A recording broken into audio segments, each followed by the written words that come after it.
Imagine this. You work long hours, yet at the end of the month, your paycheck is smaller than someone working fewer hours across the ocean. Many believe Americans work the hardest, but data shows Europeans, on average, work more hours per year than Americans. Yet their take-home pay is significantly lower. But why? Is it taxes, productivity, or work culture? Today, we'll explore the economic systems, labor laws, and lifestyle differences that shape earnings and work habits in Europe and the U.S.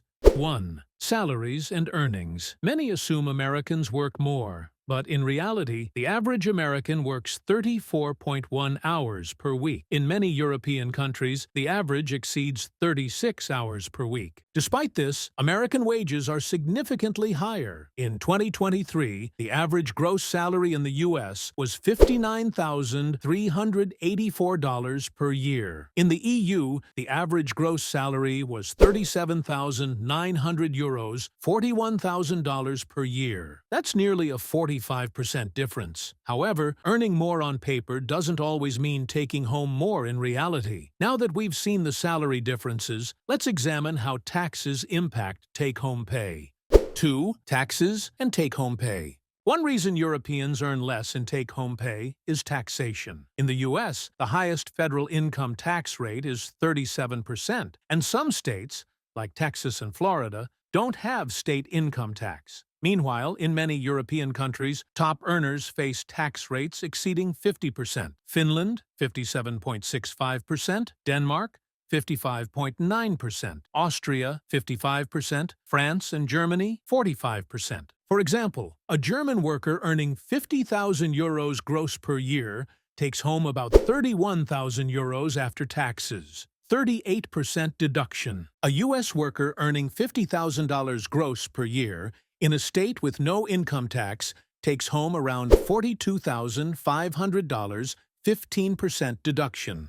Even if salaries were equal, European workers generally take home less after deductions. But what do Europeans gain in return for these higher taxes? Higher taxes might seem like a disadvantage, but what if they actually save money in the long run? Let's explore cost of living and social benefits. 3. Cost of living and social benefits. If Europeans earn less, does that mean they struggle more financially? Not necessarily. While Americans earn more, they also face higher costs for necessities like healthcare, education, and housing. Housing is one of the biggest expenses for individuals and families, but costs vary significantly between the U.S. and Europe. In Los Angeles, a one-bedroom apartment in the city center costs around $1,772 per month. In Berlin, a similar apartment in the city center costs around €1,400, which is $1,500 per month. While the price gap may not seem extreme, Berlin offers stronger renter protections, preventing sudden and drastic rent increases, unlike many U.S. cities where housing costs can rapidly rise. Food and daily expenses. Everyday essentials like groceries also differ in cost. In the U.S., with $100, you can buy around 7 kilograms of beef, meaning each kilogram costs approximately $14.29. In Europe, with €100, you can buy around 13 kilograms of beef, making the price per kilogram approximately €7.69. Lower food prices in Europe, especially for essential items, mean that lower wages don't necessarily result in lower purchasing power. Healthcare, education, and social support.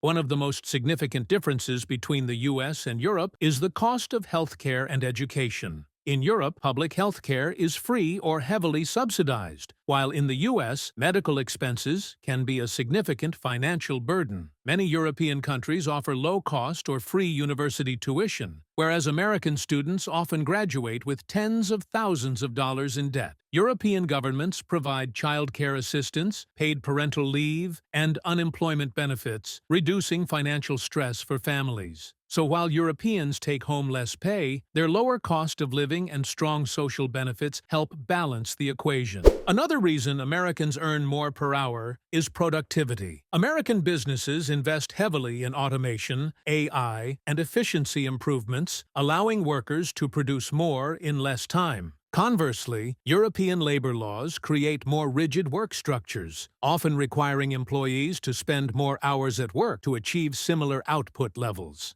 But here's the trade-off. Americans get an average of just 10 days of paid vacation per year. Europeans enjoy between 25 to 35 days of paid vacation. So while Europeans work more hours annually, they also secure considerably more time off. At the end of the day, is earning more truly worth it if you barely have time to enjoy it? Choosing between working in the US or Europe depends on individual priorities. Ultimately, some may prefer the fast-paced, high-earning potential of the US, while others may value the stability and social benefits of Europe. Would you prefer higher wages with fewer social benefits, or lower wages with a strong safety net and more time off? Share your thoughts in the comments below.